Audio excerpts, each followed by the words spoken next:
Boa tarde, camaradas da COTV. Estamos aqui com mais um correspondente internacional. Hoje é dia 9 de junho de 2023, na verdade, um pouco antes, que a gente está aqui no dia 7, gravando o programa para ser exibido na sexta-feira, que vai estar todo mundo aí ocupado, todas as forças do partido, na Conferência Nacional dos Comitês de Luta, no Congresso Nacional dos Comitês de Luta. Programa hoje, a gente tem o título aí, New York Times, propaganda nazista. O jornal informa que o nazismo ucraniano não existe. A gente aproveita o gancho da matéria que saiu no New York Times. A gente coloca na capa, aí no nosso cover do programa. É uma edição um pouco mais antiga do New York Times. A gente vai explicar aqui que passar o pano para o nazismo, justificar, aí minimizar o nazismo por parte do New York Times não é de hoje e não é por acaso, né? Então a gente vai falar bastante sobre isso, voltar um pouco, aproveitar aí que o New York Times jogou a bola na área, a gente precisa chutar essa bola e explicar a respeito da onde vem o nazismo ucraniano. A gente já explicou antes, logo no início da guerra, mas acho que a gente pode explicar de novo um pouco melhor, né? E explicar também como que fica aí a questão do nazismo na Rússia, né, que também tem, todo lugar tem nazista, mas a diferença é muito grande, né? A pessoa que gosta do nazismo não é a mesma coisa que o nazismo em si, é muito diferente isso daí. Então a gente queria pedir aí pro pessoal dar um like no programa, agradecer muito, a gente agradece muito que ajuda a nossa divulgação, pedir também para compartilhar e fazer os comentários, enviar os stickers, se puder aí, não sei, quando não é ao vivo, não sei se pode, todavia, enviar os stickers. Deixa eu baixar um pouco aqui.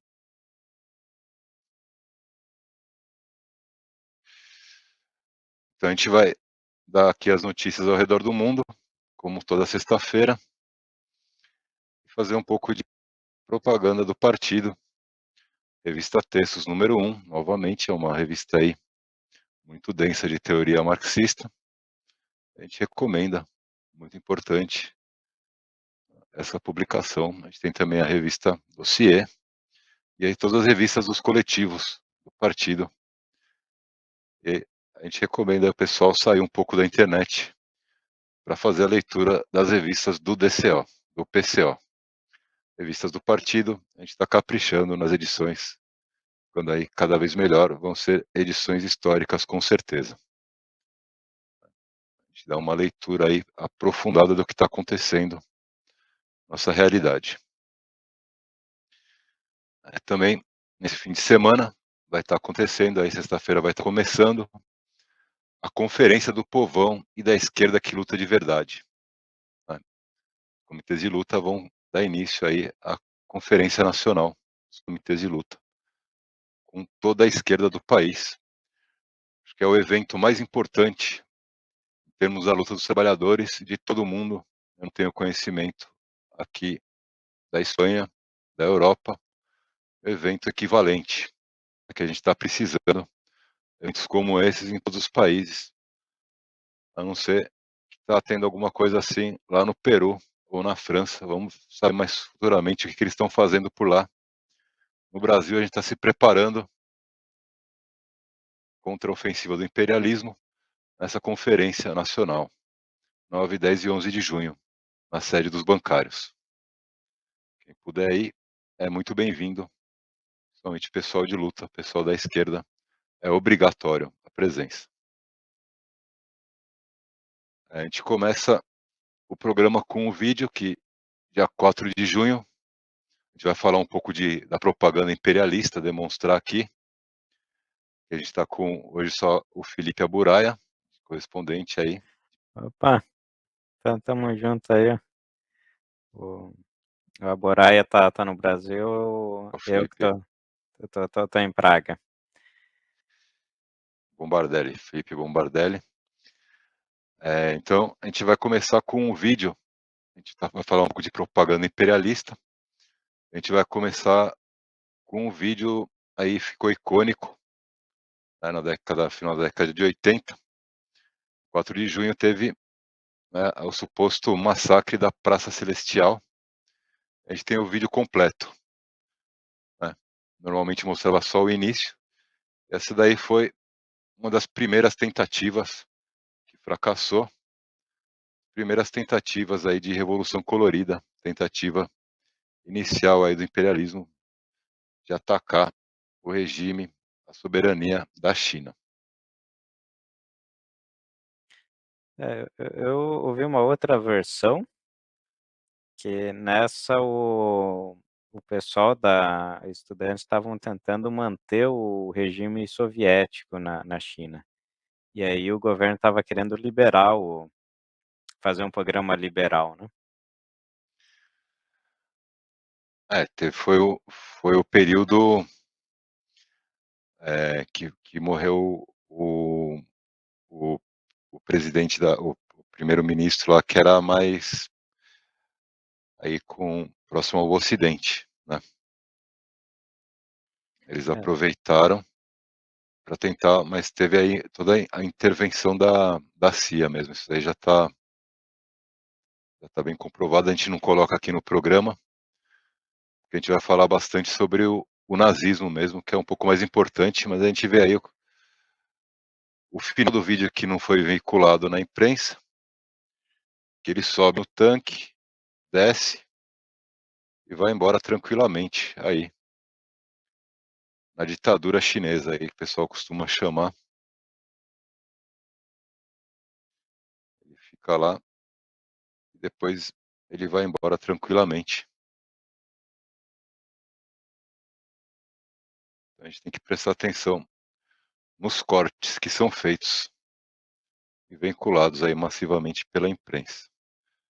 A fake news não é de hoje.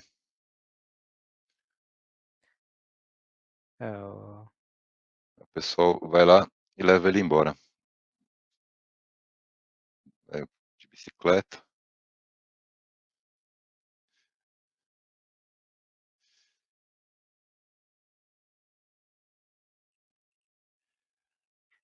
teve os conflitos, posteriormente, mas, essa parte aí do vídeo do tanque é o que seria o mais icônico, né, que é o que aparece em todos os livros de história, e tal, e assim por diante. Eu estava acho que na terceira série nessa época, eu lembro disso daí. Teve vários relatos de jornalistas que estavam lá que falaram que a violência partiu dos manifestantes principalmente, e que não teve esse número de mortos como para não foi realmente a reação do governo, não foi de massacre da população, né, mas foi mais a imagem que foi produzida aí, uma tentativa inicial, de revolução colorida, aí usando as mesmas estratégias da dissolução da União Soviética, que não funcionaram na China.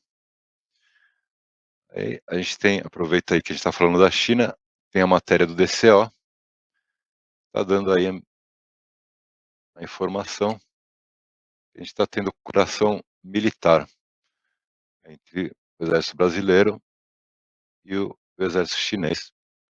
Segundo a nota do exército, a vinda dos militares ao Brasil reforça os laços de amizade entre as duas nações. Então a gente vê com bons olhos isso daí, vamos ver o que acontece. Finalmente o exército brasileiro está se associando do exército americano e buscando, conciliação com outros exércitos, né, principalmente na parte do BRICS. Eu não sei muito bem É, como que vamos ver é a se política interna, como que estão os golpistas do exército, estão se situando nisso daí. pelo menos eles puxam uma parte aí, do exército para o BRICS. Se você for olhar, a Rússia fez uma cooperação tecnológica com o Irã, né, e o Irã agora está desenvolvendo mísseis hipersônicos. Então vamos ver se o exército aí brasileiro consegue um aumento da tecnologia, principalmente na questão dos submarinos nucleares, fazer uma cooperação aí de tecnologia entre os BRICS. Vamos ver. Eu não conheço muito aí como que é a política interna do nosso exército. É, Espero que sim. A gente tem um pouco aqui sobre o Lula, né? Tem a matéria que saiu na no meio aqui anti-imperialista da Espanha, mais anti-imperialista. Então, está falando aí 2 eventos de grande relevância, absolutamente inimagináveis alguns meses atrás, na verdade impensáveis antes da vitória do Lula, em 22 de outubro, aconteceram em Brasília na semana passada. A primeira delas, que merece ser contextualizada, é a chegada ao Brasil do presidente da Venezuela, Nicolás Maduro Moros, em visita de Estado. A segunda, o encontro presencial dos presidentes da América do Sul, assim como expressou Diosdado Cabello, vice-presidente do Partido Socialista Unido da Venezuela, o Sul está em festa. Então, o Brasil foi muito comentado no exterior, né, na imprensa de esquerda, principalmente. A gente fica muito feliz com isso. Realmente é uma festa para a gente. E a gente tem um vídeo aí, mais um, do Peru, né? Eles estão mostrando aí no encontro da América Latina, eles também estão festejando aí. Aconteceu com o enviado da Dina Assassina, que é a atual presidente usurpadora do Peru. Se puder pôr o vídeo. Aí que o representante do Peru, eles falam que ninguém quis dar a mão para ele, nem mesmo o Boric. Bom,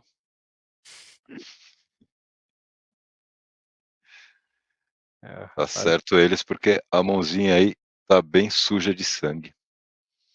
Leva 70 mortes de pessoas inocentes. rapaz, É, ficou ali no canto, isolado, e nem o Lopes Obrador lá desceu a lenha em cima do Peru, e realmente a galera não, o pessoal ataca um monte a Venezuela por ser ditadura, mas o Peru nem um pio na imprensa, né. a Venezuela tem eleições e não tá matando Hum, ninguém. É, a gente tem aqui, então, o tema principal sobre o nazismo ucraniano. Tem a matéria, aí a gente pode mostrar o próprio Twitter, que saiu no New York Times. Aí eles falam: a decisão de alguns soldados ucranianos de usar emblemas com ícones nazistas ameaça reforçar a propaganda russa. Praticamente, eles estão falando que foi a propaganda russa que influenciou os soldados a usarem os ícones nazistas. Alguma coisa assim, não dá para entender direito o que estão falando, né? Saiu aí no próprio Twitter, tem o contexto dos leitores. Então eles falam: o regimento neonazista e ultranacionalista da Ucrânia foi bem documentado e reconhecido mesmo antes da invasão russa. Descartá-lo como propaganda russa é hipócrita. A Ucrânia tem uma história de envolvimento neonazista que está bem estabelecida. O próprio Twitter dá diversos links. A gente separou também alguns links a respeito. Então a gente queria começar falando do próprio New York Times. Tem o livro aqui, que a gente viu a respeito.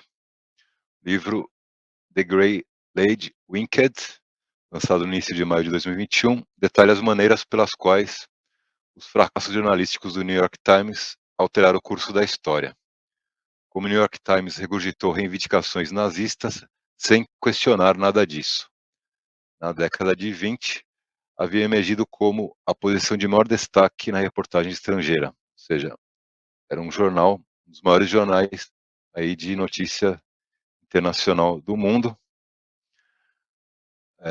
O livro destaca aí, né, toda a história, e também, se fizer uma pesquisa no próprio Google, a gente vai ver que o New York Times tem o costume, aí, desde a época do próprio nazismo, de fazer isso, né, de passar o pano para o nazismo, de não fazer nenhuma leitura crítica, de fazer propaganda imperialista, não é por acaso, uma vez que eles são veículo de imprensa imperialista, ou seja, veículo de propaganda imperialista, também se pode dizer propaganda nazista. Tem também aí a gente tem um vídeo, né? A gente pode mostrar só o início do vídeo, do jornalista investigativo Douglas Valentini, vale a pena assistir. Ele escreveu o livro A CIA como Crime Organizado, tem um capítulo inteiro sobre a CIA na Ucrânia, trabalhando com ONGs e se infiltrando na mídia e etc. Após a Segunda Guerra Mundial, os nazistas foram reciclados e levados para a CIA. A CIA vem desenvolvendo ativos fascistas na Ucrânia há 70 anos.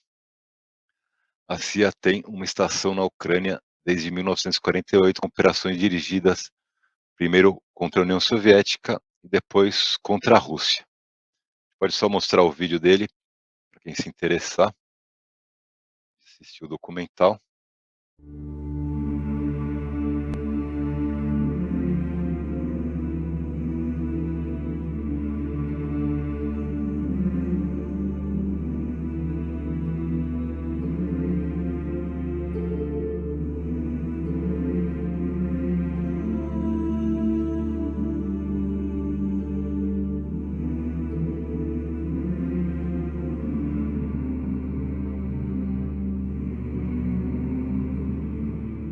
After World War II, communism became the bugaboo, and the Soviet Union became the enemy.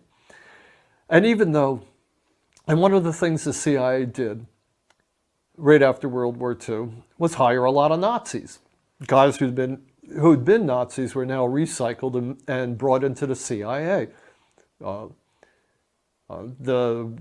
Nazi rocket scientist von Braun went to work for the United States, developing intercontinental ballistic missiles. So the Nazi past was forgiven, and Nazis went to work for the United States, including a guy named Reinhard Gehlen, who'd been the... Ele vai descrevendo aí, é uma longa descrição. Ele fala 70 anos. Tem outro artigo aqui que fala que a Ucrânia é um proxy de 75 anos da CIA, ou seja, que os Estados Unidos utiliza a Ucrânia aí contra a Rússia há 75 anos também. Eles falam que 7 décadas de colaboração nazista, o pequeno segredo sujo da Ucrânia na América. É uma entrevista com Russ Belantz, autor de Old Nazis, The New Right and the Republican Party. Outra matéria.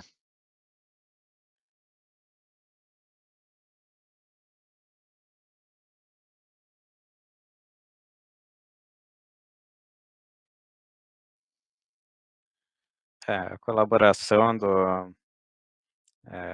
da grande capital na Ucrânia já vem de longe, principalmente usado para afetar a União Soviética, segundo os artigos que falam. E depois, quando a União Soviética caiu, eles vêm levando aí a Ucrânia, principalmente ali no Euromaidan, para atacar toda a influência russa, né? A gente tem muitos artigos, né, que pode colocar aí, da CIA, a Ucrânia, procurar no Google. É interessante também, aqui a gente tem, quem não quiser acreditar nos articulistas, ainda continua achando aí que não tem nazista, não tem nazismo na Ucrânia, tem os documentos da própria CIA que também estão públicos, né? Documentos aí que foram desclassificados, também contam essa longa história aí de como o nazismo ucraniano foi reciclado. Esse é um artigo de 98 que ele fala sobre a ligação aí da CIA com os nacionalistas ucranianos depois da Segunda Guerra Mundial. A gente tem um monte de foto, tem um monte de foto do nazismo, até o Zelensky segurando bandeira nazista, né, mas acho que a gente não vai publicar não, porque, bom, a gente vai. Pode mostrar rápido, quem sabe não. Não pega no algoritmo do YouTube É, e não taga a gente.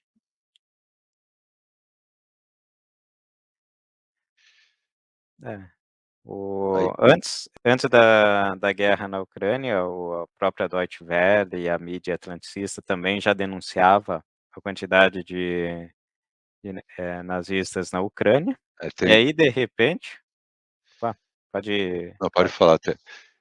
Tem, só para continuar na linha, tem esse vídeo também, né, a gente mostra aí o nazista é o Artem Bonov, é soldado oficial do exército da Ucrânia, nos verificadores de fatos ele não é nazista, a gente pode mostrar o vídeo dele, a gente vê que ele não está na frente de batalha.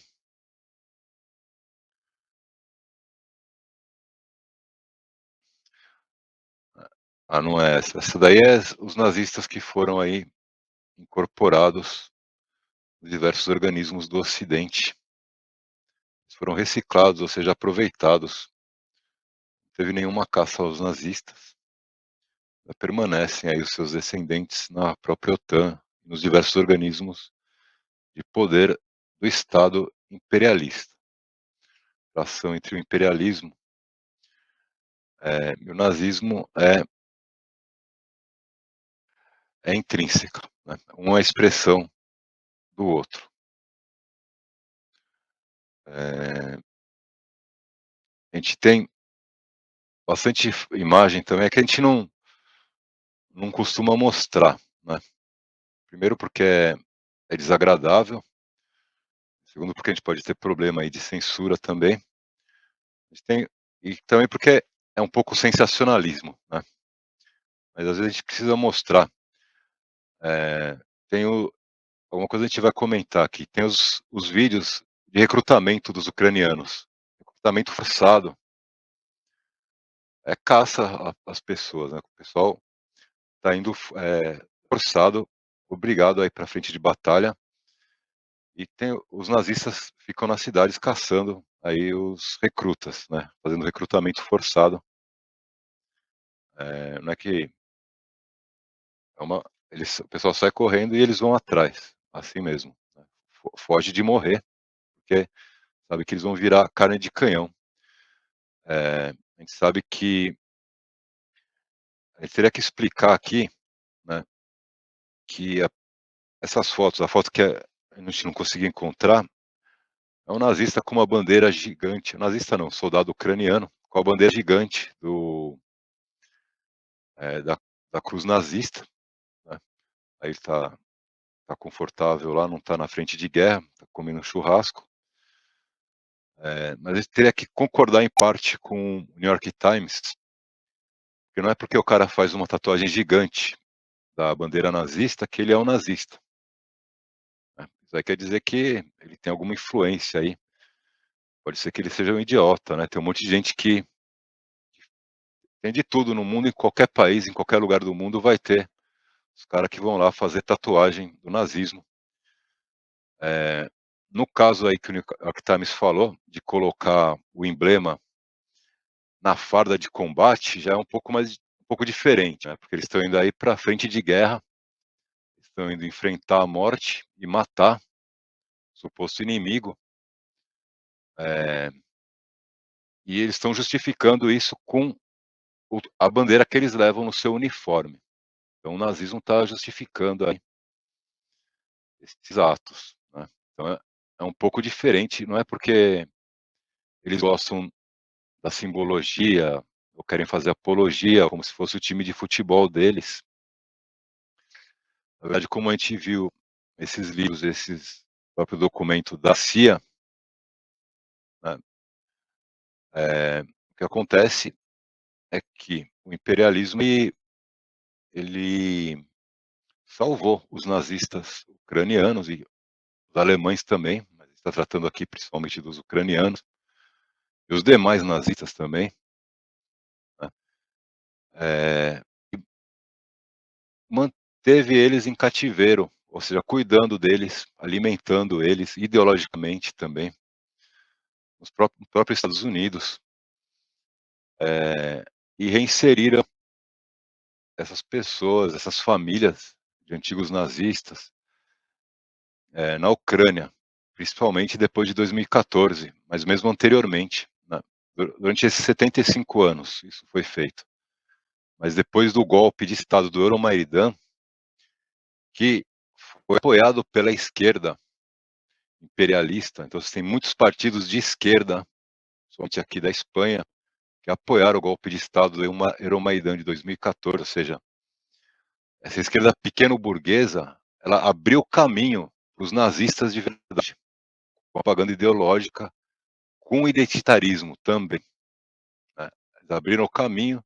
Essa esquerda, com certeza, né, os cabeças dessa esquerda que estavam lá na Ucrânia, que vieram aqui da Espanha também, que são as mesmas pessoas que estavam aqui no movimento 15M, no início do partido Podemos, né. Essas pessoas, com certeza, eles não estão na frente de batalha. Essa esquerda pequeno-burguesa, a gente não tem prova disso, mas eu posso afirmar aqui que eles não estão na frente de batalha, né. Os nazistas que assumiram o poder depois que a esquerda imperialista estendeu o tapete vermelho ideológico para eles, eles assumiram o poder político, na Ucrânia, mas eles também não vão para a frente de batalha, porque também eles são bem assustadores, mas o heroísmo também não é a maior qualidade dos nazistas, né. Eles ficam na retaguarda, recrutando os voluntários, né, recrutando e ficam atrás dos que foram recrutados, que é o pessoal também que nem tinha se metido aí nas mobilizações, do Euromaidan de 2014, não se metia em política, né. Esse pessoal é o pessoal que está sendo pego à força e sendo levado para frente de batalha, ou eles vão contra a Rússia, ou eles voltam e os nazistas ucranianos matam eles. Então eles ficam na retaguarda, os nazistas, obrigando esses voluntários a irem para o moedor de carne que está sendo feito aí, nessa guerra proxy, essa guerra por procuração dos Estados Unidos contra a Rússia. O objetivo da Rússia, a gente não vai fazer um julgamento moral, mas eles têm razão, né, sendo que o imperialismo está alimentando o nazismo na sua fronteira, o que a Rússia se viu obrigada a fazer é realmente desnazificar. Desnazificar significa moer, matar com artilharia pesada, com todo tipo de arma moderna, todo tipo de estratégia militar, a sociedade, essa parcela social que foi aí adoctrinada, realmente, que se deu um renascimento do nazismo aí na Ucrânia, né, o ressurgimento do nazismo incentivado e financiado pelos Estados Unidos, diretamente, e apoiado também pelo imperialismo europeu. Então, a Rússia está fazendo a desnazificação, está moendo a população ucraniana, os trabalhadores que são obrigados a ir para a linha de frente, até chegar aos nazistas, né. Também, os nazistas recuados também são atingidos, mas principalmente quem está morrendo aí é a classe trabalhadora. Isso com certeza. É, só lembrando que o governo Zelensky é um governo liberal, que depois do Euromaidan que entrou, foi um governo liberal, que puxou aí privatização e era É, apoiado o aí o pelo setor. Euromaidan foi um golpe de estado, né. Isso. Que tirou vamos dizer, da Teve pró-Rússia, mas que não tinha um programa liberal. Eles queriam alguém a gente que a gente entra na privatizasse na tudo. parte política mais para frente, só queria finalizar essa parte ideológica. na parte econômica a gente fala depois, a diferença, né, de ter, bom, acho que a gente pode colocar esse vídeo, que é uma amostra de como está sendo feito o adoctrinamento nazista, o renascimento do nazismo na Ucrânia, né. É uma aula de alemão aí num colégio ucraniano. Acho que a gente pode pôr o vídeo. Урок німецького язика в школі України. Пані Славсь. Зіхай! Зіхай! Зіхай! Урок закончен.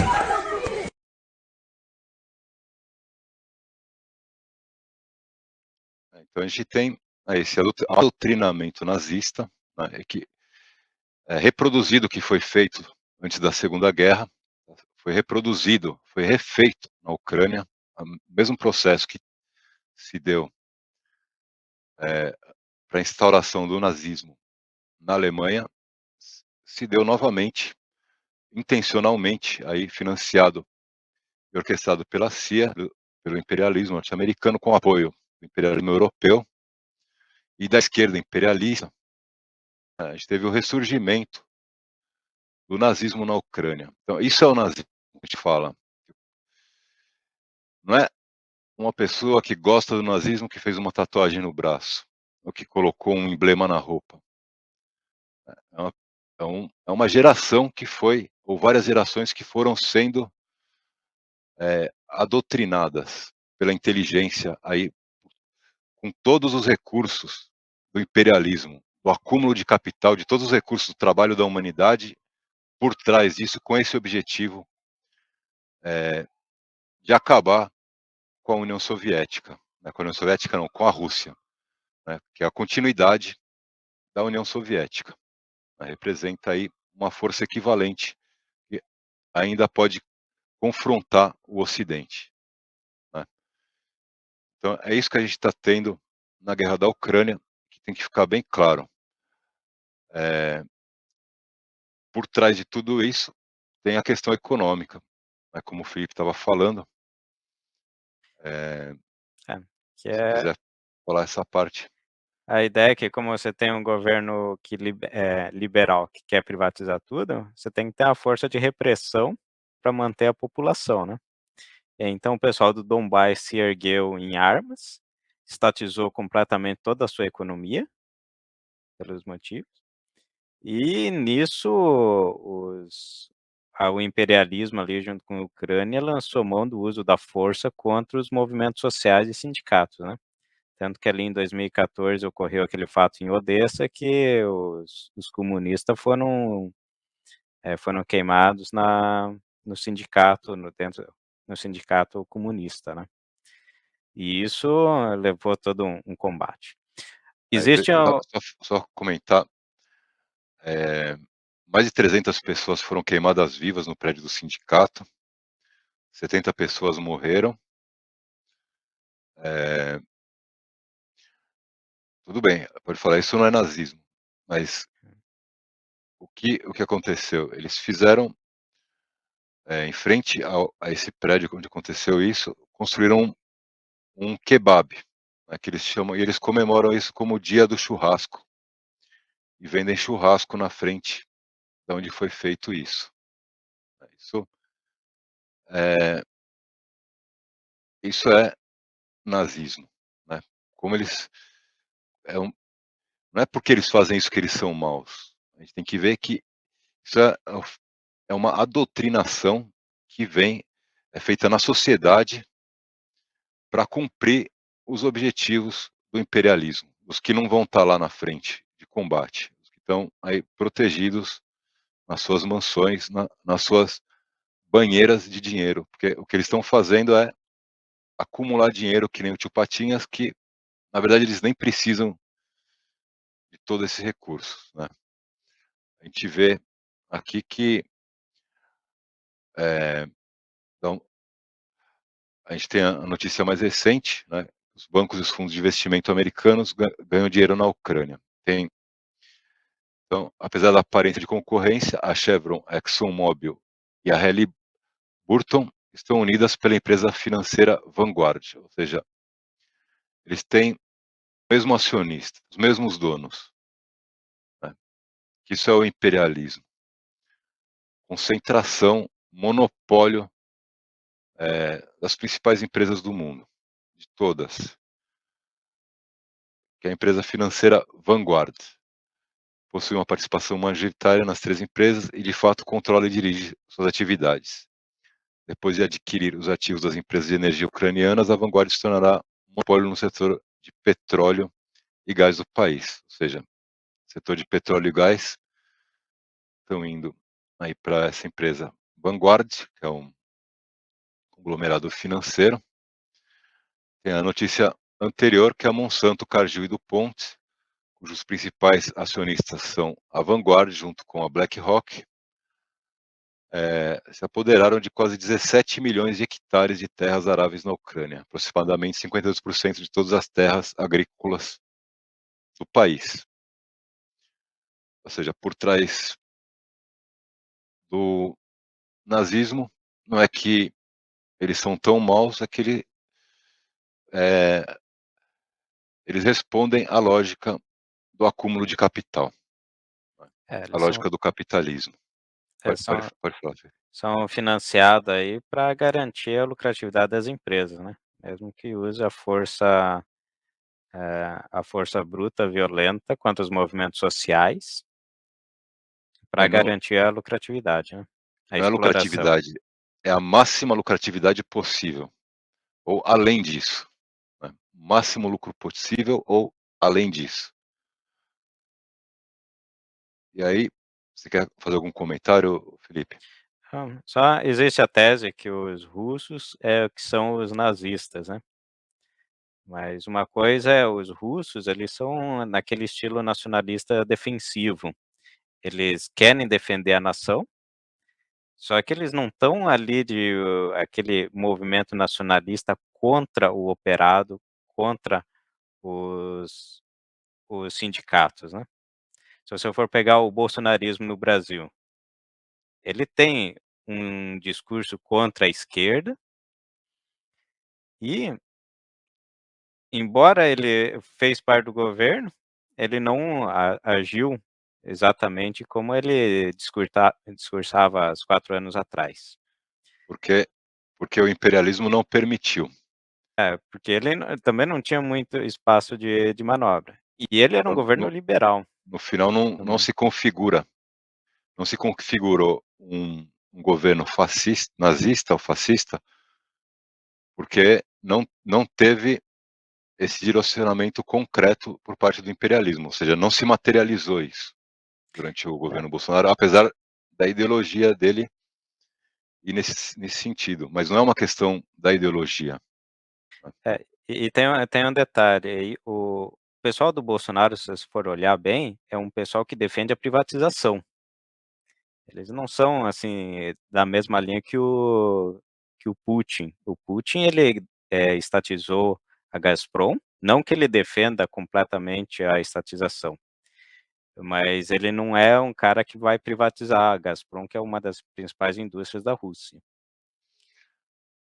E Eh, isso e nisso, o nacionalismo deles não é aquele nacionalismo contra sindicatos, contra os movimentos operários. Embora ele manobre para tentar segurar a galera comunista, tipo, por exemplo, no Donbás eles estatizaram tudo. E o pessoal da Rússia tem manobrado para tentar diminuir o efeito deles, porque eles também, o Donbás, incentivou o pessoal socialista dentro da Rússia. Só que a Rússia não está batendo neles violentamente, eles estão manobrando, tentando minimizar esse efeito. a gente tem casos a gente não trouxe aqui, mas como o Felipe lembrou, tem um setor realmente nazista na Rússia, ultranacionalista, nazista da Rússia, que está aliado com a Ucrânia, né, está lutando ao lado dos ucranianos e são o principal setor aí que está levando adiante os atentados na fronteira da Rússia. Eles têm mais facilidade aí de infiltração na fronteira da Rússia. E para não falar, né, a gente tem aqui uma matéria que saiu nessa Salamanca Hoy, aqui da Espanha. Então, tem um relato sobre a incidência do nazismo aí nas forças militares russas. Eu vou ler um trecho. Então, La Espanhola, que é o regimento aí mais agressivo das forças militares russas, eles recrutam os seus membros entre os torcedores mais violentos do CSKA, Spartak, Lokomotiv e Dinamo, entre outros times russos. Ou seja, eles vão buscar aí o pessoal mais violento das torcidas de futebol, né, para colocar na linha de frente de batalha. Não é que eles estão aí dirigindo o país, né. Em muitos casos, trata-se de personagens que não tiveram problemas em exibir apetrechos nazistas e com problemas pendentes com a lei. A preferência de Orlov por esses jovens se deve, segundo o próprio comandante, ao fato de serem pessoas experientes em brigas de rua, para evitar distúrbios entre torcedores de times diferentes. A disciplina interna proíbe a exibição de seus hobbies esportivos. Então você tem aí a parte da extrema direita, né, que está aí no exército russo. É lógico que tem, como em todo o país, mas é a mesma coisa, equivalente a um torcedor de futebol, que torce pelo seu time, né, cada um aí com a sua defesa, mas não é a mesma coisa que o que está acontecendo na Ucrânia, né, que é uma lavagem cerebral, é um sistema ideológico, um sistema de... é muito diferente isso daí. É natural que as pessoas que gostam do nazismo vão para as forças policiais, vão para as forças militares, em todos os países, né. Todo país também vai ter alguém aí que começa a adorar o Hitler, começa a adorar isso, começa a adorar aquilo, que torce para um time de futebol, que torce para o outro. Mas no caso da Ucrânia, é bastante diferente. É uma tradição que vem desde a própria Segunda Guerra, é uma tradição aí, em muitos casos, familiar. E mais importante de tudo, é uma cultura, né, é uma arma cultural diretamente financiada com vastos recursos, diretamente pelo imperialismo. Da mesma maneira que as ONGs, esse pessoal da esquerda imperialista, da mesma maneira, eles financiam um ou outros. Da mesma maneira, exatamente, para criar, né, esse tipo de alteração social com a qual eles se beneficiam. Ou seja, a divisão, o conflito, a luta entre diferentes setores dos próprios trabalhadores para que os exploradores consigam maximizar os seus lucros ao máximo possível.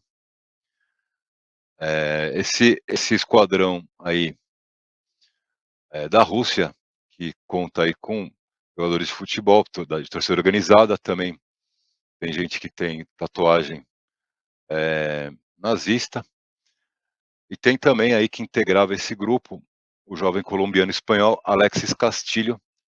Na verdade, ele é um revolucionário, ele morreu faz um tempo. O seu apelido era Alfonso Cano, que era um dos líderes da FARC, né, em homenagem ao líder da FARC. Ele é um herói da luta da esquerda que integra esse mesmo regimento. Um regimento aí de vanguarda da luta militar. Ele estava na linha de frente. Esse pessoal é colocado diretamente aí na linha de frente, porque realmente eles gostam do combate, né.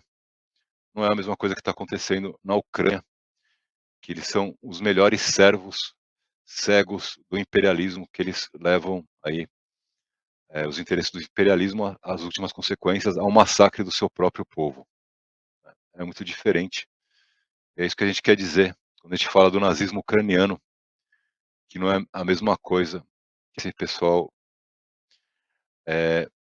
da própria esquerda imperialista, que está financiado pelas mesmas fontes que o nazismo ucraniano fica falando, porque eles aproveitam, né, o espantalho do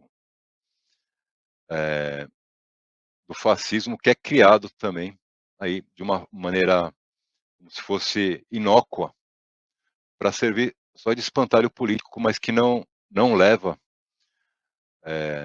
as mesmas consequências aí que estão sendo vistas na Ucrânia, né. A gente pode citar desenvolvimento dos métodos de tortura, diretamente aí originados, aperfeiçoando os métodos do nazismo da Segunda Guerra, os laboratórios químicos, né, químicos e biológicos, aí para desenvolver armas químicas e biológicas de ataque à população, queima de livros, né, e por aí vai. Quer comentar alguma coisa, Felipe? Acho que do tema aí, É já um, não tenho mais é, comentários. é um tema Podemos. pesado, mas a gente precisa deixar isso claro, porque a gente teve comentários aí no programa anterior. A gente não é contra, a gente agradece os comentários, mesmo os comentários que são críticos às nossas posições, porque a gente se vê obrigado também a responder. E a gente entende, né, que a pessoa que postou isso falou que a gente faz propaganda dos nazistas russos e não fica inventando e segue a propaganda russa de que os ucranianos são nazistas. Essa pessoa, ela está, e essas pessoas, que é uma maioria da população também, estão aí fortemente influenciados pela propaganda imperialista, pela propaganda do New York Times e todos os demais meios da burguesia, o que é de se entender, né, porque poucas pessoas vão dar cara também para explicar o que está passando. São poucas pessoas, mas tem, né? Se pesquisar, a gente ainda tem aí amplo acesso à informação. Isso é bem registrado, né? Tem livros, tem artigos e claro que no New York Times, no Washington Post, a gente não vai ver nada disso, né? A gente sabe por quê, a gente até esclareceu aqui que não é de hoje. E quem faz realmente a propaganda, eles são a imprensa imperialista. A gente usa esse termo também, a gente pode usar perfeitamente imprensa nazista, imprensa fascista. Não teria diferença. A gente usa o termo imperialismo, porque justamente a questão do fascismo no nazismo fica parecendo uma ofensa, né? E não é esse o caso. Também quando a gente chama a pessoa de imperialista, é uma caracterização concreta, né? Tem fatos concretos e dados concretos que levam aí a gente poder fazer essa caracterização, né? Então a gente vem aqui para a Espanha e apresenta um vídeo que é um relato sobre os bloqueadores da puberdade e uso da testosterona nas crianças. Então a gente tem esse relato aqui. A gente também não costuma apresentar isso, mas a gente vai colocar aqui nesse programa. I'd like to say something about something you both said about like the love thing. Like it ties into the love thing and also sexuality. So I had never really had a crush on anyone before I went on puberty blockers. I'd never met any gay person before I went on puberty blockers. Never met a lesbian. And then I went on puberty blockers, and then while I was on puberty blockers, I met a lesbian girl, and I knew I liked her, but I was just, I didn't have any feelings for her. Like I didn't want to kiss her. I didn't have any sexual feelings because I was on blockers. I knew I liked her, and it just wasn't making any sense. And then I went on testosterone, and that sort of gave me a libido, but it wasn't my own sexuality. My own hormone cycle was suppressed. I didn't have my own sexuality. And so I knew I was in love with this girl, but I wasn't experiencing actual attraction to her. And like you do need that sexual attraction when you're crushing on someone. It's important also in the context of love. And then like what you said about like what this does to someone's body, I think it's a human rights violation to take that from a child, because like I said, I had no sexual experience before I went on blockers at 16. I have no experience with my body, none whatsoever. And then I went on blockers, testosterone, and both ruined my sexuality. Testosterone ruined my genitals. And only after quitting testosterone and like my body recovering, only at the age of 22 have I experienced healthy genitals and non-painful orgasms, and that sexuality is actually nice. While for those 6 years between age 16 and 22, I thought sexuality was gross, I thought my body was gross, my genitals hurt, orgasms hurt, I didn't want to be with anyone, I was ashamed of my body. And like I said, I wasn't actually crushing on anyone in a normal way. Então, ela é da Holanda, ele é da Holanda, e está aí dando relato sobre essa questão aí da hormonização, antes mesmo de ter tido qualquer experiência sexual, de ter qualquer consciência concreta sobre a sua própria sexualidade, né, que é a lei que está sendo estabelecida em diversos países pela esquerda imperialista. E a gente vê aqui a capa do El País de hoje, aqui na Espanha, o discurso da extrema-direita. Puder mostrar aí, produção, a capa do jornal.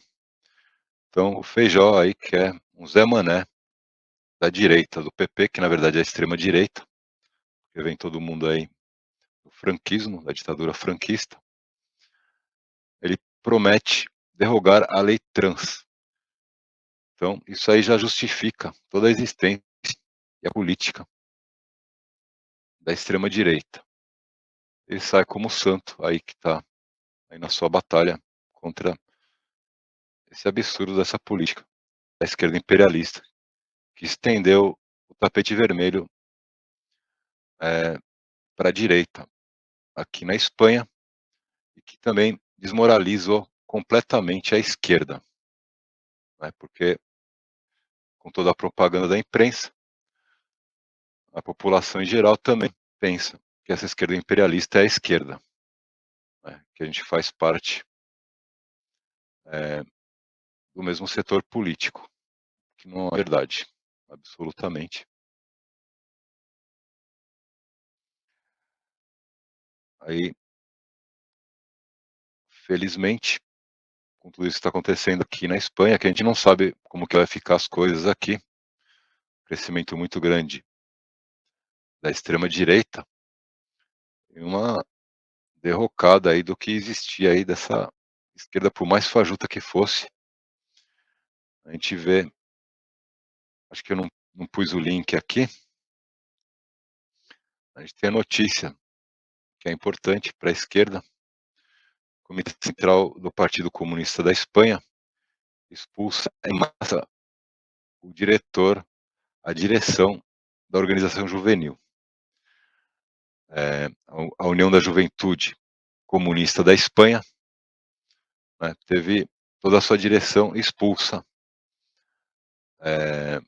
da entidade, um fato inusitado e sem precedentes históricos, expressão da crise ideológica e do descontrole que domina a organização, segundo os expulsos. Tem uma tentativa aí de se contrapor a essa política imperialista por parte do Partido Comunista, das bases do Partido Comunista da Espanha, mas a direção está completamente de acordo aí com a institucionalidade e com a esquerda imperialista, fazendo parte dessa mesma esquerda imperialista, a direção do PCE, está tendo aí um conflito muito forte com essa base, finalmente, né? Isso é um bom sinal. E a gente tem também outro bom sinal na Alemanha, do Premier, Partido Social Democrata da Alemanha, Olaf Scholz sendo amplamente vaiado na Alemanha. Pode pôr esse vídeo.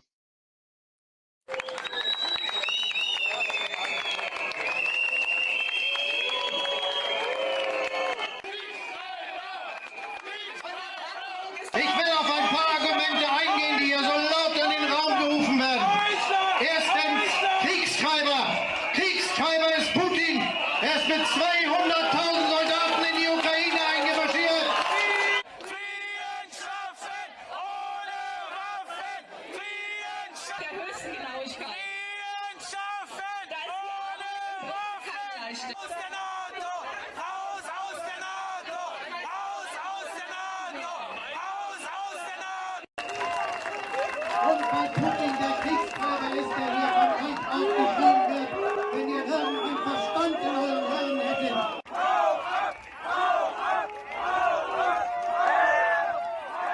Liebe Bäuerinnen und Bauern, liebe Schreihälse, willkommen auf diesem...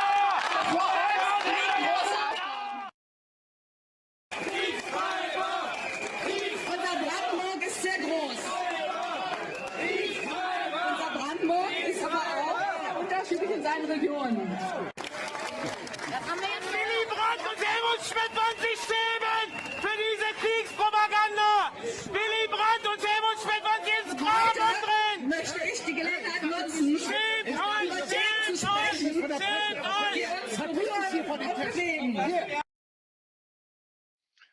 A gente tem aí a situação na Alemanha, premier da Alemanha.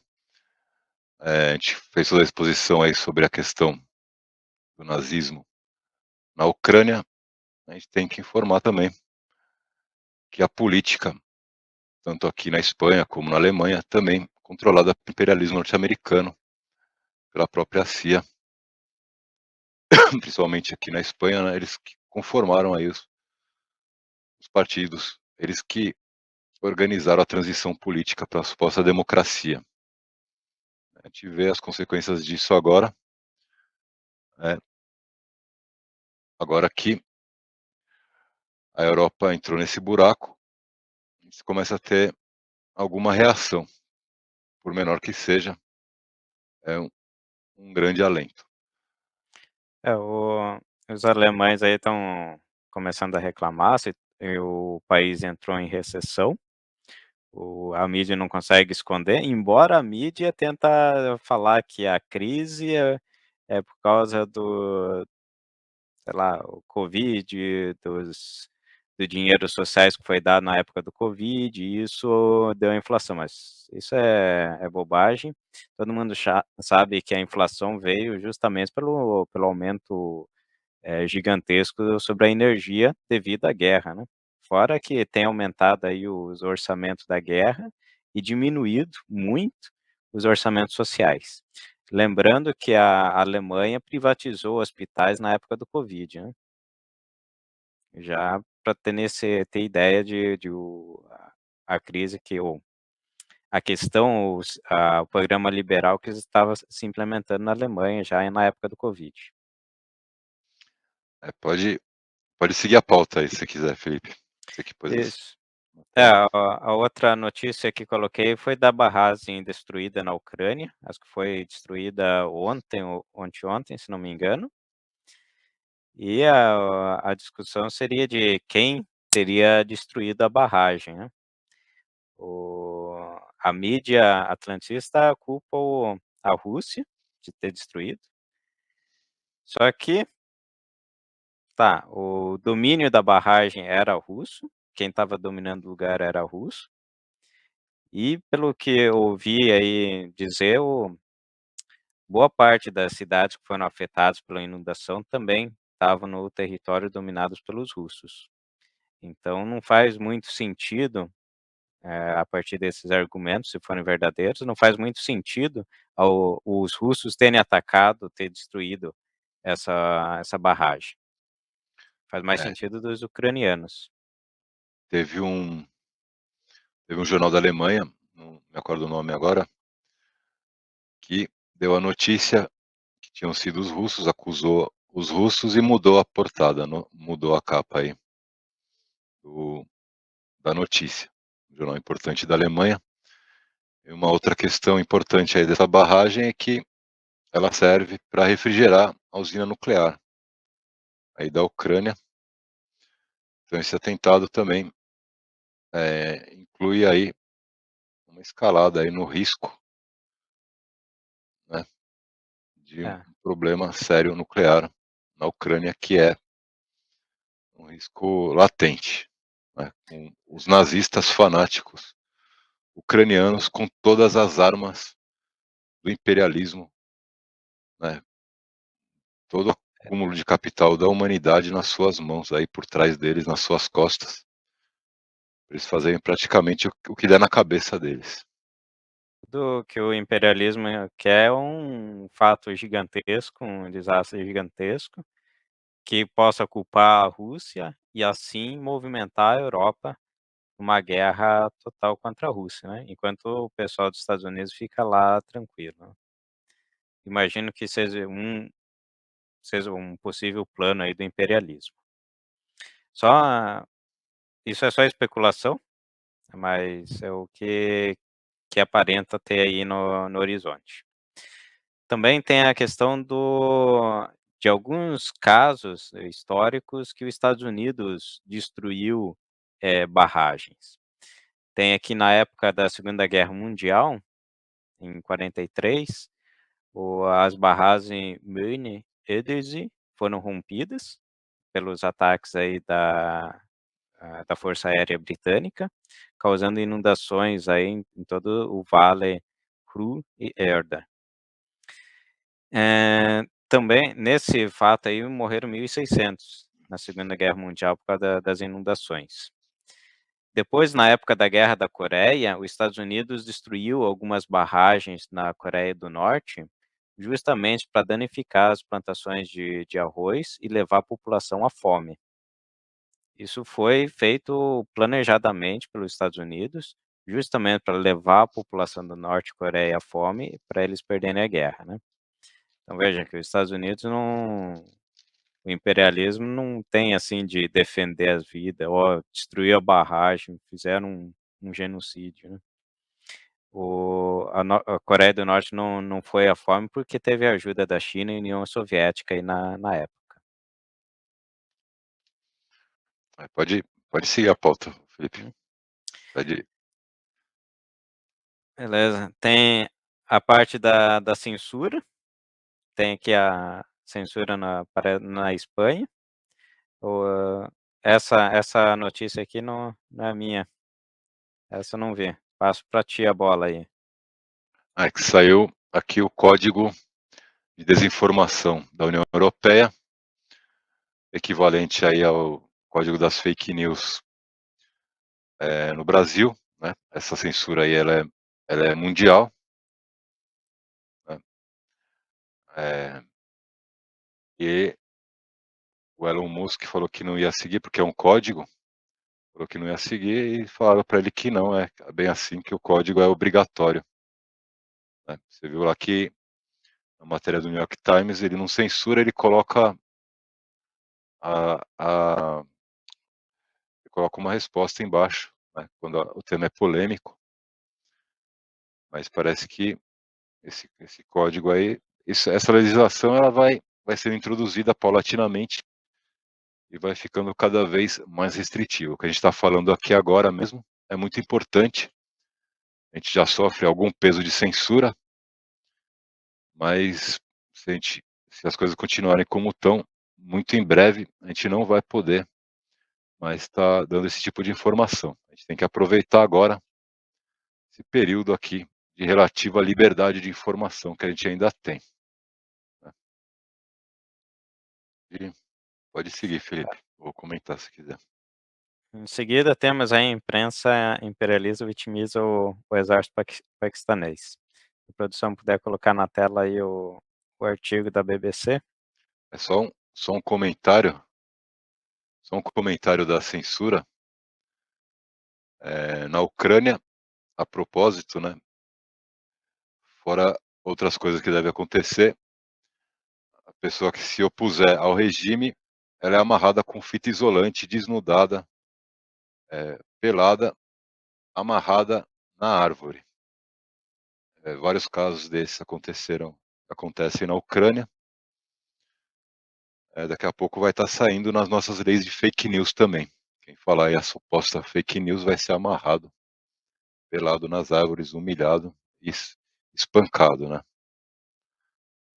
Esse é o caminho dessa legislação de censura, imposta aí pela esquerda imperialista.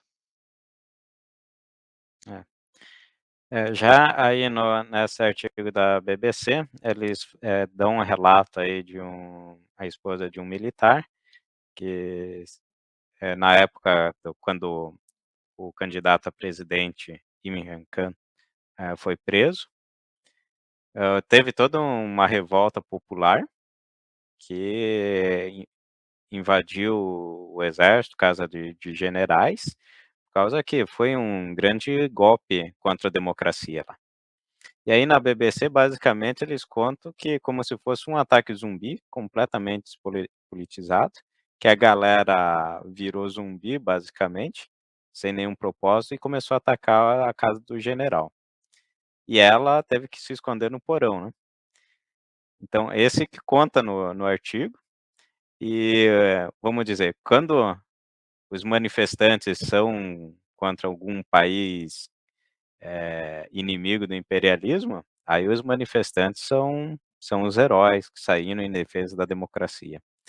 Mas quando os manifestantes contra o imperialismo, aí quem é o herói, quem é a vítima é a própria força de repressão que deu guarida a esse golpe antidemocrático que vamos dizer, que o governo ali militar, não sei se é militar, mas que o governo atual do Paquistão fez, de tirar um candidato, de atacar o principal, mais popular candidato à presidência do Paquistão. Quem garantiu o golpe foram os militares mesmo, e a população, aí os trabalhadores, cercaram a casa do Imran Khan e protegeram ele, não deixaram ele para a cadeia. Similar ao que aconteceu com o Lula, mas ele foi aí bem sucedido. Ele não se entregou e teve a sua liberdade decretada, porque o negócio ficou feio lá no Paquistão para o governo golpista. E tá feio, a situação lá tá muito instável. Então, mais um jeito aí que a grande mídia manipula as informações para favorecer o lado que é conveniente a eles, né. Agora voltando para a Europa, na questão da Polônia, que também teve uma grande manifestação, uns dias atrás, onde a mídia fala em centenas de milhares de manifestantes. Então quando a mídia já usa adjetivo para aumentar mais aí a manifestação, já é alguma coisa que a manifestação está do lado do imperialismo, né. Senão a mídia ia falar: "Não, os manifestantes", Isso não aí ia usar tá na cartilha dos golpes de Estado do imperialismo. É. Já faz tempo.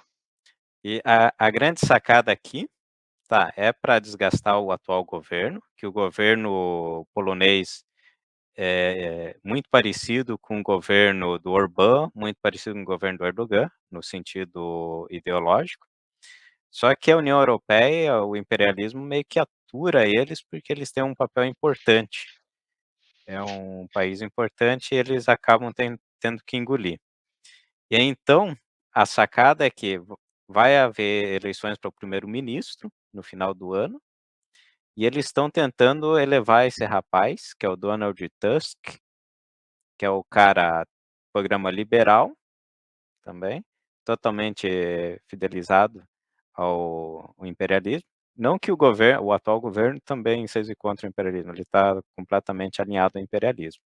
Só que ele não tem essa pegada liberal que o Donald Tusk tem. E eles querem impulsionar esse rapaz para se tornar o primeiro-ministro. Então eles estão mobilizando aí as ruas, tal, para tentar alavancar esse rapaz, já que a oposição ainda está ganhando na corrida, nas pesquisas. O que eles querem é que a Polônia faça que nem o Zelensky, se parta para um, É, a seja Polônia aí, hoje já é um grande vetor de puxar a guerra, né. mas O não diretamente. Eles querem que a Polônia entre aí no conflito diretamente, aí sirva de carne de canhão para o imperialismo. o imperialismo tem um certo medo que a Polônia também faz parte da OTAN, e isso vai puxar todos os países, né. Então por isso que eles têm esse receio. É, mas de certa forma, ambos os governos estão alinhados com o imperialismo, mas eles querem um rapaz um pouco mais, palpável, mastigável, não um estilo Orbán e Erdogan, que eles têm que aturar, né. Eles querem um estilo Scholz, que é um cara um chuchu, mas que faça as políticas deles, né.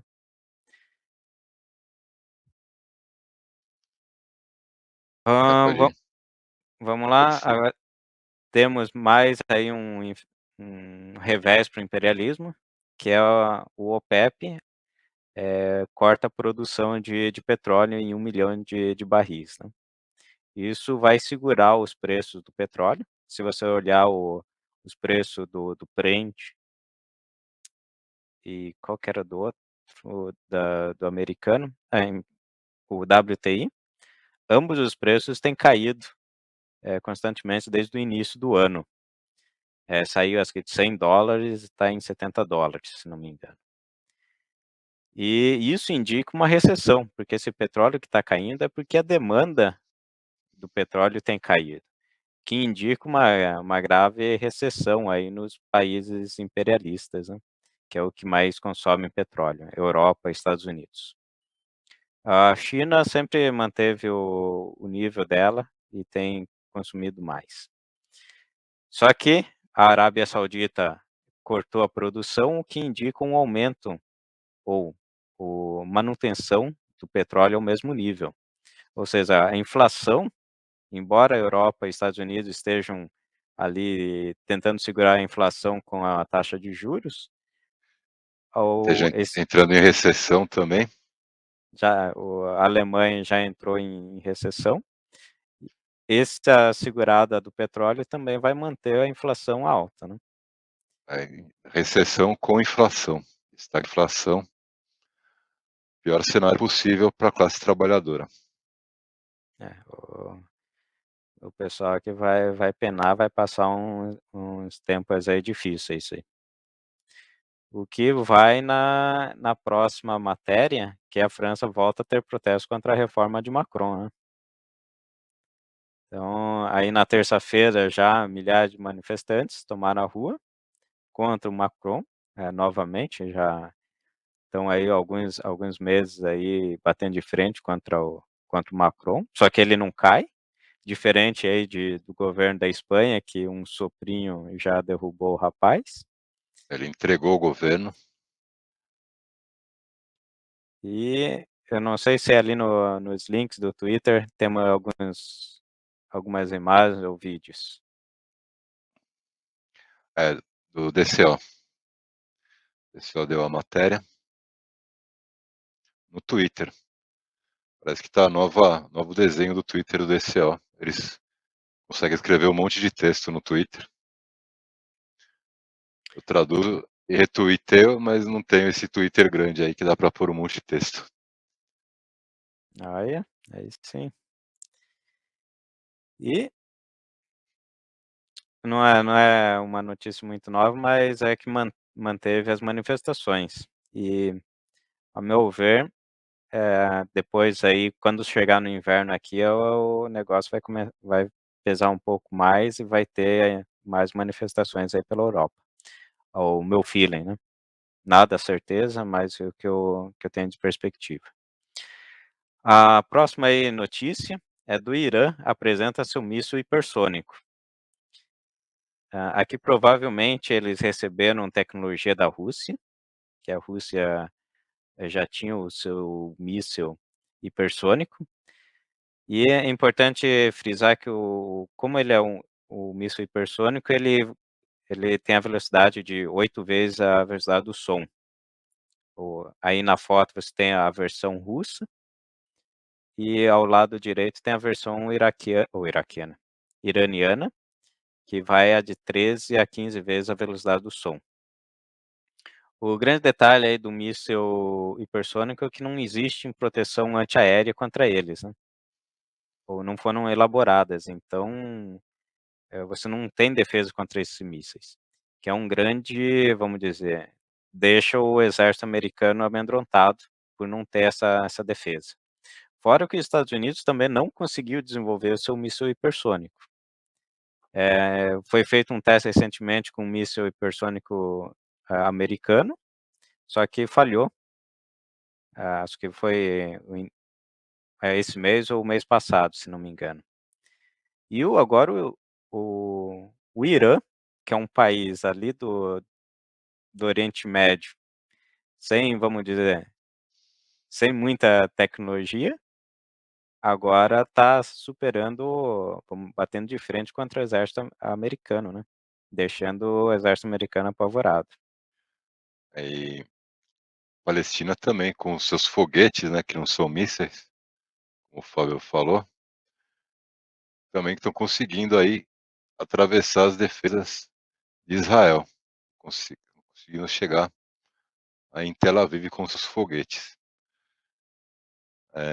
Falar em nazismo, a gente vê também é uma outra questão que, para definir concretamente fascismo, né, o próprio nazismo, Israel também conta com essas características aí materiais e o amplo apoio do imperialismo. E também tem essa política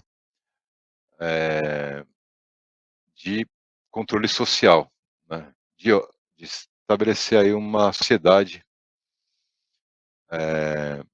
voltada aí para uma ideologia de seguir cegamente os interesses do imperialismo como se fosse na sua própria defesa, como se fosse uma questão realmente ideológica, uma pseudo-ideologia que leva ao fanatismo é, e que é o que realmente coloca aí à tona o pior da humanidade, né? As piores atrocidades cometidas pelo ser humano, com a culpa da nossa riqueza e tecnologia, elas vêm através aí da ideologia da implantação, né? Que é uma outra arma, uma arma psicológica uma manifestação do próprio imperialismo, que é o fascismo, que é o nazismo, né? Então a gente tem na Palestina, tem o Twitter, o próprio pessoal aí da Palestina, como eles descrevem, eles falam o martírio de Mohamed Haitham al-Tamimi, de 2 anos, eles falam que ele ressuscitou após ser baleado pela ocupação na aldeia de Nabi Salah, Ramallah, há 2 dias. Recebeu tiro na cabeça, menino de 2 anos, ocupação israelense, também se deu aí após a Segunda Guerra, com apoio também da CIA, aí, a criação do Mossad. A gente tem a notícia do DCO sobre o fascismo israelense, diz que na Palestina centenas enterram criança morta por forças israelenses. As pessoas presentes levavam bandeiras e faixas da Palestina, gritavam denúncias contra os crimes de Israel. A gente tem também uma boa notícia, que é o vídeo presidente do México. O México reconhece plenamente a Palestina. A partir de 1º de junho não existe mais uma delegação especial e sim uma embaixada do Estado da Palestina. Tem o Twitter oficial aí da Palestina saudando o Obrador, presidente do México. Mais um gol aí do Obrador. Por outro lado, a gente tem também tem o Twitter, mais o vídeo aí do Robert Kennedy, que é a declaração dele. Ele chegou a apoiar a causa palestina e o Roger Waters, mas ele voltou atrás, não resistiu à pressão do lobby israelense, do lobby sionista, não resistiu à pressão do sionismo, que é aí a maior expressão do nazismo moderno. Ainda pior, todavia, que o ucraniano, apesar do ucraniano ter as suas raízes diretamente no próprio nazismo, eles seguem diretamente o fascismo sionista. Ele vem dos próprio povo que foi um dos povos que foi massacrados aí pelo nazismo, mas também isso acontece. Os povos que sofreram a perseguição nazista, a opressão nazista, eles têm uma tendência também a se tornar eles mesmos opressores, né? Tammy, a lot of people are confused about the tweet storm. I call it the tweet heard around the world. A couple of tweets were put up in support of Roger Waters and then taken down. Do you want to give us a little explanation of why they were taken down and also your stance on Israel and Palestine? I tweeted that. I made the tweet applauding Roger Waters' courage in opposing the COVID mandates and the Ukraine war. I was unaware of his position on Israel. And when I learned that, I immediately took it down. My position of Israel is that I support Israel. My family has a long relationship with Israel. I support its right to exist and its right to protect its security. And the Palestinians? And a humane outcome and a recognition ultimately of the aspirations of the Palestinian people is important for everybody. Thank you. Tem o Twitter do cara que fez a pergunta para ele. A gente vê aí os limites da política burguesa. Limites da política burguesa, apesar de ele assumir uma série de posições aí, tem os seus limites. A gente sabe que nenhum presidente vai resolver nenhum problema, somente a classe trabalhadora unificada aí, uma posição francamente revolucionária. Nos Estados Unidos, a gente também tem outra notícia, eu não conheço, na verdade, Cornel West anuncia a campanha presidencial nos Estados Unidos com o Partido do Povo. Ativista intelectual e socialista, prático de 70 anos, e no Twitter que será candidato às eleições de 2024. Vamos ver. Vamos ver. Normalmente o sistema eleitoral americano é todo engessado para ter apenas só os republicanos e democratas, embora existam outros partidos, né? O bipartidarismo vai tentar romper. Agora vamos para o Peru, seguindo a cardenato fujimorista de cooptação de instituição do Estado, anulação da balança de poderes e corte de direitos. Agora pretende retirar Peru do sistema interamericano de direitos humanos para consolidar seu projeto autoritário. Então, o Peru está saindo aí da carta do sistema interamericano de direitos humanos. Eles já estão aí, assinaram a lei para poder despachar, para Dina Assassina poder despachar de fora do país. Também autorizaram a entrada de tropas norte-americanas. E a população está preparando, acho que é dia 19, a terceira tomada de Lima, o país inteiro unificado aí contra o governo golpista. Eles vão se manifestar pacificamente.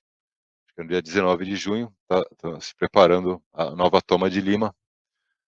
Vamos ver como que as coisas vão se desenvolver. Vamos seguir aí apoiando o povo do Peru, né?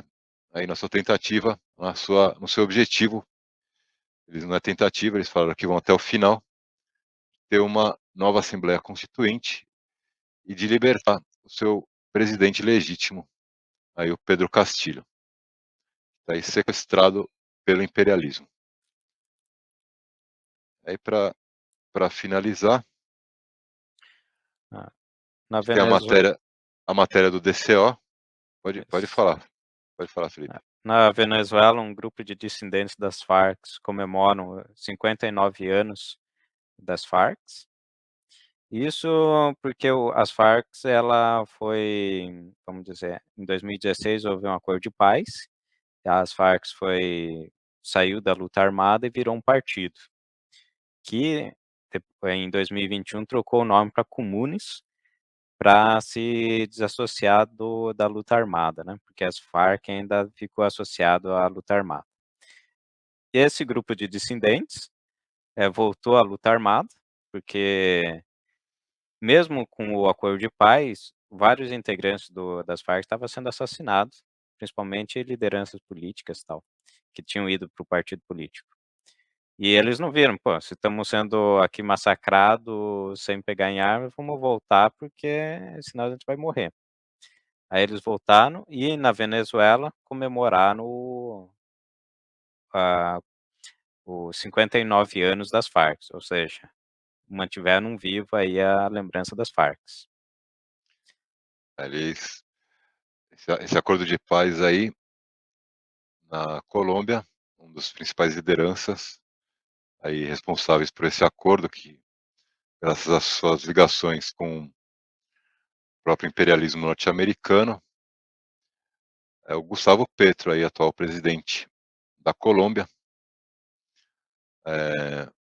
A gente vê que os guerrilheiros assinaram o acordo, foi tudo muito bonito, mas esse acordo de paz é conhecido como a paz dos sepulcros, porque a maioria dos guerrilheiros que assinaram o acordo foram perseguidos e assassinados, foram massacrados aí, apesar do acordo. Com ou sem acordo, a gente lembra aqui, pessoal, que não tem acordo com o imperialismo. Eles respeitam somente a força, que é o que o Putin está fazendo. Então a gente lembra isso. Quem achar que dá para chegar com acordo com o imperialismo, é bom procurar aí uma prova a esse respeito na história. Vai ser muito difícil de encontrar. A gente finaliza o programa, a gente pede desculpa aqui, porque esse programa está bastante pesado, a gente tinha que esclarecer bem essa questão do nazismo ucraniano. Eu acho que tá, aí a gente também não é super repórter, a gente faz o que a gente pode com a nossa militância aí, mas é muito honesta a nossa posição. Se alguém tiver alguma coisa contrária aí, alguma informação, quiser refutar aí a nossa informação, a gente agradece. A gente é aberto a todas as críticas, que não sejam censura, né? A gente não aceita de forma nenhuma censura. A gente está tentando aqui justamente contornar a censura, mas a crítica a gente é aberta, mesmo que seja contra as nossas posições. A gente agradece muito aí todos os comentários e as críticas, mesmo depois que já esteja fechado o chat, tem os comentários no Google, também o compartilhamento do programa. Se o Felipe quiser dar alguma mensagem de despedida, a gente vai terminar com um vídeo do Senegal. Pelo menos 9 pessoas foram mortas durante os protestos no Senegal, após a prisão do líder da oposição, Ousmane Sonko. Os manifestantes incendiaram ônibus e carros e atiraram pedras contra a polícia em uma tentativa de confrontar a tropa de choque, que respondeu com gás lacrimogêneo. Então, mais estabilização aí no Senegal. Boa tarde para os camaradas aí do PCO, simpatizantes e militantes do nosso partido, da esquerda, e os lutadores aí do Brasil e do mundo. Boa tarde para todo mundo. Boa tarde aí, companheiros. Nos vemos aí na próxima semana.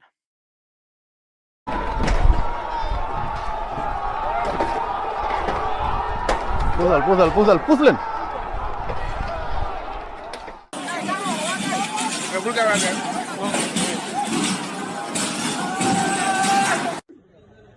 ma ne wax ja fee na gars yi daaj nañ ko dugg nañ lépp man na fi